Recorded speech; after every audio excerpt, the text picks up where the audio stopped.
नमस्कार मेरे प्रिय मित्रों एवं विद्यार्थीगणों, मैं हूं महिमा और मेरे साथ आज हम सॉल्व करेंगे कार्यपत्रक 33।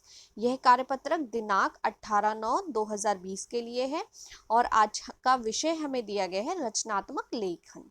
रचनात्मक लेखन की पहले कई सारी कार्यपत्रक हम सॉल्व कर चुके हैं। आज हम कार्यपत्रक 33 सॉल्व करेंगे। चलिए देखते हैं आज हमें क्या दिया गया है। इस सप्ताह की शुरुआत एक महत्वपूर्ण दिवस के साथ हुई है। आपको पता है कि इस सप्ताह की शुरुआत में एक महत्वपूर्ण दिवस मनाया गया था। आपको उस दिवस का नाम पहचान कर लिखना है। आप अपने रचनात्मक अंदाज में लिखने का प्रयास करें, जैसे रंग बिरंगे, खूबसूरत और आकर्षक तरीके से आदि। इस दिवस पर एक अनुच्छेद लिखें। आपको एक अनुच्छेद लिखना है इस खास दिवस के ऊपर, ठीक है।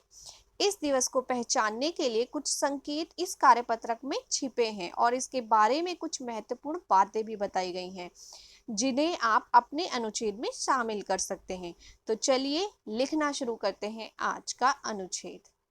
सबसे पहले हम आज की हिंट जो दी गई है हमें उसे पढ़ लेते हैं और जानने की कोशिश करते हैं कि वो कौन सा खास दिवस है जो इस सप्ताह के शुरुआत में मनाया गया था। निबंध लेखन, वाद विवाद, काव्य गोष्ठी, शुद्ध लेखन प्रतियोगिता, कवि सम्मेलन, राजभाषा सप्ताह आदि। पुरस्कार समारोह, राजभाषा गौरव पुरस्कार और राजभाषा कीर्ति पुरस्कार। सन 1949 में इस दिन यह निर्णय लिया गया जो भारतीय संविधान के भाग 17 के अध्याय की अनुच्छेद 343(1) में वर्णित है। तो ये खास दिवस क्या है? जी हाँ, आपने बिल्कुल सही पहचाना। ये खास दिवस हिंदी दिवस है, अर्थात 14 सितंबर। इस सप्ताह के शुरुआत में आज सप्ताह के पहले दिन सोमवार को 14 सितंबर हिंदी दिवस को मनाया गया था। हिंदी दिवस प्रतिवर्ष 14 सितंबर को मनाया जाता है, आप सभी बच्चों को पता है।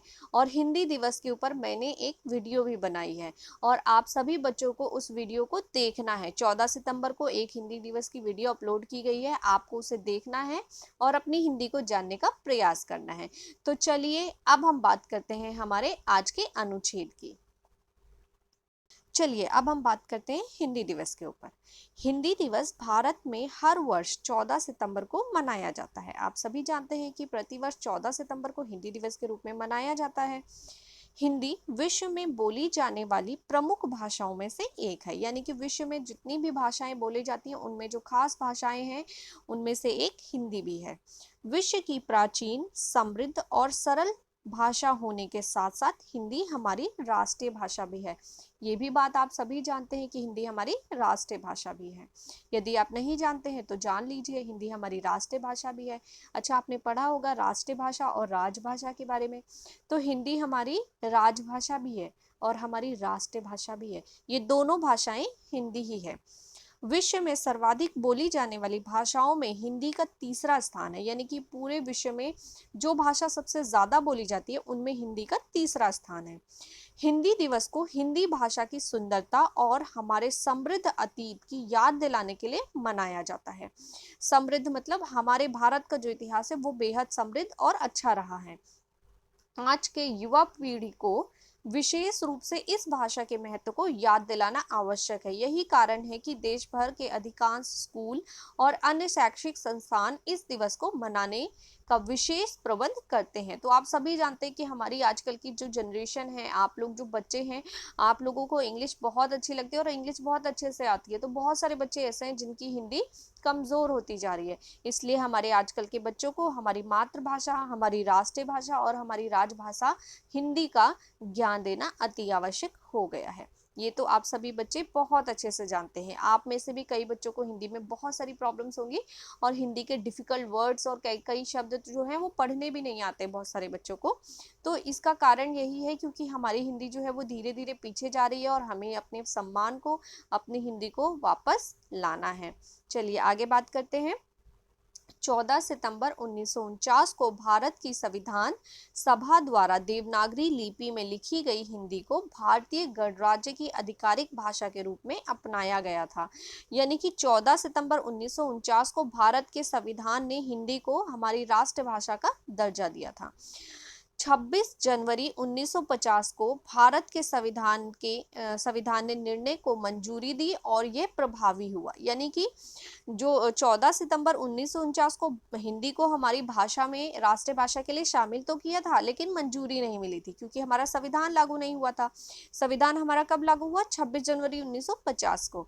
तो संविधान लागू होने के साथ ही हमारी हिंदी भाषा को वहीं से राष्ट्रीय भाषा का दर्जा भी प्राप्त हो गया। 1953 से प्रत्येक वर्ष 14 सितंबर को हिंदी दिवस मनाया जाने लगा। यानी कि 1953 से मनाया जाता है हमारा हिंदी दिवस। तो आप कह सकते हो 1949 में हिंदी 14 सितंबर 1949 में हिंदी को हमारी राष्ट्रीय भाषा का दर्जा दिया गया और 26 जनवरी 1950 से ये लागू हो गया और 1953 से हिंदी दिवस मनाया जाने लगा। तो 14 सितंबर को हिंदी दिवस 1953 से सेलिब्रेट किया जाने लगा, उससे पहले नहीं किया जाता था। हिंदी को भारत के संविधान में भाग 17 के अनुच्छेद 343(1) में वर्णित किया गया। यानी कि हिंदी को भारत के संविधान में भाग 17 के अनुच्छेद 343(1) में वर्णित किया गया है। ठीक है। हिंदी दिवस के अवसर पर देश के विभिन्न हिस्सों में कई कार्यक्रम आयोजित किए जाते हैं। हिंदी दिवस समारोह इस दिन आयोजित मुख्य कार्यक्रमों में से एक है। यह कार्यक्रम देश की राजधानी दिल्ली में आयोजित किया जाता है और दिन को आनंदित करने के लिए विभिन्न क्षेत्रों से कई उल्लेखनीय हस्तियों को शामिल किया जाता है, यानी बुलाया जाता है। और ये कार्यक्रम कहाँ होता है? दिल्ली में होता है। हिंदी लेखन, कवि और हिंदी साहित्य के उत्साही लोग यहाँ आयोजित गतिविधियों में विशेष रूप में भाग लेते हैं। गतिविधियां मतलब यहाँ कई तरह के कॉम्पिटिशन्स और मतलब एक्टिविटीज होती हैं। तो उसमें जितने भी हमारे हिंदी लेखन, कवि और हिंदी साहित्य से जुड़े हुए जो लोग हैं, दिग्गज लोग हैं, वो सभी इसमें शामिल होते हैं। आजकल अंग्रेजी बाजार के चलते दुनिया भर में हिंदी जानने और बोलने वाले को बाजार में अनपढ़ या एक गंवार के रूप में देखा जाता है। आपने नोटिस किया होगा कि आजकल जो लोग बाहर हिंदी बोलते हैं उनको कैसा बेवकूफ सा समझा जाता है, पर ऐसा होना चाहिए बिल्कुल नहीं। ये बिल्कुल सही नहीं है। आप जानते हैं ना, ये बिल्कुल सही नहीं है। हम हमारे देश में अंग्रेजी के गुलाम बन बैठे हैं और हम ही अपनी हिंदी भाषा को वह मान सम्मान नहीं दे पा रहे हैं जो भारत और देश की भाषा के प्रति हर देशवासियों की नज़र में होना चाहिए। अर्थात हमारी हिंदी को जो सम्मान मिलना चाहिए, जो प्रतिष्ठा मिलनी चाहिए, वो उसे नहीं मिल पा रही है। और क्यों नहीं मिल पा रही है? क्योंकि हम दे ही नहीं रहे। अगर हमारे घर का कोई बड़ा इंसान है, हमारे माता पिता हैं, हमारे दादा दादी हैं, अगर हम उन्हें सम्मान नहीं देंगे तो उन्हें सम्मान कैसे मिलेगा? तो उन्हें सम्मान देने के लिए पहले हमें उन्हें सम्मान देना पड़ेगा, तभी तो उन्हें सम्मान प्राप्त होगा। तो सम्मान देना बहुत आवश्यक है क्योंकि हिंदी हमारी पहचान है, हमारी भाषा है और हम हिंदुस्तानी हैं। हमारी पहचान ही हिंदी से है। हम किसी भी दूसरे देश के लोग जो जिस कंट्री से आए वो अपने देश की भाषा बोलते हैं।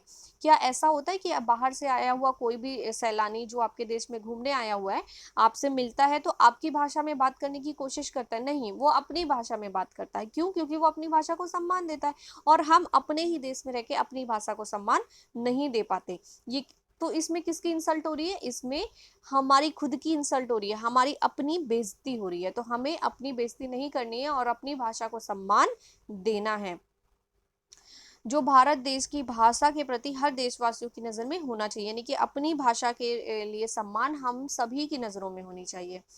घर पर बच्चा अतिथियों को अंग्रेजी में कविता आदि सुना दे तो माता पिता गर्व महसूस करने लगते हैं। यानी कि अगर हमारे घर पे कोई गेस्ट आता है और हमारा आप लोग उनको कुछ इंग्लिश में सुनाते हैं तो पेरेंट्स को लगता है वाह, हमारा बच्चा तो बहुत इंटेलिजेंट हो गया है। ठीक है, बेशक वो आपने इंग्लिश में सुनाया, उसमें काफ़ी सारी मिस्टेक्स की हैं, तो वो कोई नहीं नोटिस करता, बस वो ध्यान रखते हैं कि आपने इंग्लिश में सुनाया तो बच्चा बहुत इंटेलिजेंट हो गया होगा। इन्हीं कारणों से लोग हिंदी बोलने से घबराते हैं। तो लोगों को लगता है भाई हिंदी में सुनाएंगे तो इंसल्ट होगी और इंग्लिश में सुनाएंगे तो तारीफ होगी, अगर गलत भी होगी तो भी तारीफ होगी।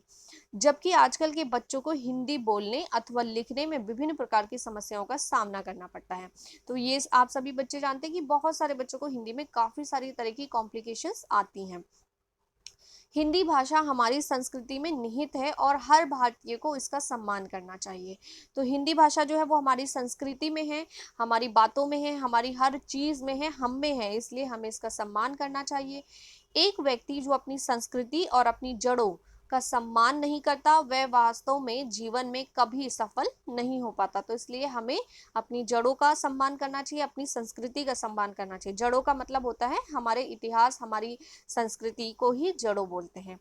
हिंदी दिवस समारोह हमें हिंदी भाषा को महत्व देने के लिए प्रेरित करता है और इसके लिए प्यार को बढ़ाता है। आज से हम सभी को हमारी मातृभाषा और राष्ट्रीय भाषा हिंदी का सम्मान करना चाहिए तथा प्रतिदिन शुद्ध हिंदी बोलने व पढ़ने का अभ्यास करना चाहिए, क्योंकि हिंदी मात्र हमारी भाषा ही नहीं वरन ये हमारा सम्मान है। तो ये आप सभी बच्चे जानते हैं कि हिंदी हमारी भाषा ही नहीं, हमारे देश का गौरव है, हमारा अपना सम्मान है, हर भारतवासी का सम्मान है। और हम लोग इंग्लिश के अधीन हो चुके हैं, हम लोग हैबिचुअल हो चुके हैं इंग्लिश बोलने के लिए। अब आप सोचेंगे कई बच्चे ऐसे कि नहीं हम तो हिंदी में ही बात करते हैं, फिर मैम ऐसा क्यों बोल रही हैं? मैम ऐसा इसलिए बोल रही हैं कि मैम अभी आपसे बात कर रही है, मैं खुद आपसे अभी बात कर रही हूँ, आपने नोटिस किया मैंने कितने सारे वर्ड्स इंग्लिश के यूज किए? क्यों? क्योंकि मैं खुद मजबूर हो चुकी हूँ, मेरी आदत मेरी जबान पर क्या बैठ चुकी है? इंग्लिश बैठ चुकी है। और इसलिए जब मैं हिंदी में बात करने का प्रयास करती हूँ फिर भी मेरे मुंह से इंग्लिश निकलती है। तो जब मैं खुद अपने आप को नहीं समझा पा रही हूँ, इंग्लिश बोलने से रोक नहीं पा रही हूँ, तो मैं आपको कैसे बोल सकती हूँ? तो इसलिए मैं आपसे कहना चाहती हूँ कि मेरे साथ साथ आपको भी प्रयास करना है, आप हिंदी बोलें। अब जैसे कि हम लोग सुबह उठते हैं तो हम कहते हैं हम नहाने जा रहे हैं, मम्मी टावल दे दो, ठीक है? तो हम क्या टावल को हिंदी में तौलिया बोलते हैं? नहीं, हम क्या बोलते हैं? हम टावल बोलते हैं। हम बोलते हैं कि हमारा टूथब्रश कहाँ है? कभी भी ऐसा होता है कि हम उसको हिंदी में हिंदी का प्रयोग करें? नहीं, हमें तो पता भी नहीं होता कि टूथब्रश को हिंदी में क्या कहते हैं। तो हम क्या बोलेंगे उसे? टूथब्रश बोलेंगे। चेयर कहाँ रखी हुई है? क्या हम घर पे बोलते हैं कि कुर्सी लेकर आओ? नहीं, बोलते चेयर कहाँ चली गई है। ठीक है, तो इस तरह के वर्ड्स जो हैं, तो हमारे हम ही नहीं, हमारे जो पेरेंट्स और हम में से बहुत सारे ऐसे बच्चे जिनके पेरेंट्स बहुत ज़्यादा पढ़े लिखे नहीं है, 10वीं पास हैं, 12वीं पास हैं या ग्रेजुएट हैं, ठीक है? तो हमारे जो पेरेंट्स 10th 12th या ग्रेजुएट पेरेंट्स हैं, जिनकी क्वालिफिकेशन बहुत हाई नहीं है, वो भी जो नॉर्मल शब्द यूज़ करते हैं ना, वो बहुत सारे ऐसे शब्द होते हैं जो इंग्लिश के यूज़ करते हैं। आजकल के हर पेरेंट जो है अपने छोटे छोटे बच्चों को स्कूल भेजते वक्त क्या सिखाते हैं कि बेटा सुबह हो गई है, अभी आपको क्या बोलना है? गुड मॉर्निंग बोलना है। रात को बेटा अभी रात हो गई है, अभी आपको सोते टाइम गुड नाइट बोलना है। क्या हमारे पेरेंट्स हमें ये सिखाते हैं कि बेटा अभी सुबह हो गई, आपको सुप्रभात बोलना है? बोलते हैं? अभी रात हो गई है, अभी आपको शुभ रात्रि बोलना है? हमारे पेरेंट्स ऐसे सिखाते हैं? नहीं, क्योंकि आजकल हिंदी को सम्मान नहीं दिया जाता, सिर्फ इंग्लिश को सम्मान दिया जाता है। और मैं खुद इंग्लिश की इतनी हैबिचुअल हो चुकी हूँ कि मैं जब हिंदी में बात करती हूँ तो फिर मेरे मुंह से भी बहुत सारे शब्द इंग्लिश के ही निकलते हैं। तो इसलिए ना कि सिर्फ आपको बल्कि मुझे और हम सभी को हिंदी का सम्मान करना चाहिए और हिंदी बोलने का प्रयत्न करना चाहिए। तो ये था हमारा आज का टॉपिक। आप चाहें तो यहाँ से स्क्रीनशॉट लेके अपने आंसर्स लिख सकते हैं। यदि आप चाहें तो इस अनुच्छेद को हमारे टेलीग्राम चैनल पर भी देखकर लिख सकते हैं। हमारे टेलीग्राम चैनल का लिंक डिस्क्रिप्शन में दिया गया है, आप डिस्क्रिप्शन में जाइए, वहाँ से लिंक को क्लिक करिए। लिंक को क्लिक करते ही आप हमारे चैनल मुदिता IAS वॉरियर से जुड़ जाएंगे और उससे जुड़ते ही आपको हमारे सभी सब्जेक्ट्स के आंसर्स टेलीग्राम चैनल पर मिल जाएंगे। किसी भी बच्चे को कोई डाउट या कन्फ्यूज़न हो तो कमेंट सेक्शन में ज़रूर बताएं। और मेरा अनुच्छेद पसंद आया हो आपको तो मुझे ज़रूर बताना। वीडियो को लाइक एंड शेयर कर दीजिए और चैनल को सब्सक्राइब कर लीजिए ताकि अगली वीडियो का नोटिफिकेशन मिल जाए आपको और आसानी से आप अपना काम कर सकें। तो मैं हूँ महिमा और आपसे लेती हूँ विदा, फिर मिलूंगी अगली वीडियो में। तो मेरे प्यारे बच्चों, अपना ध्यान रखिए, स्वस्थ रहिए।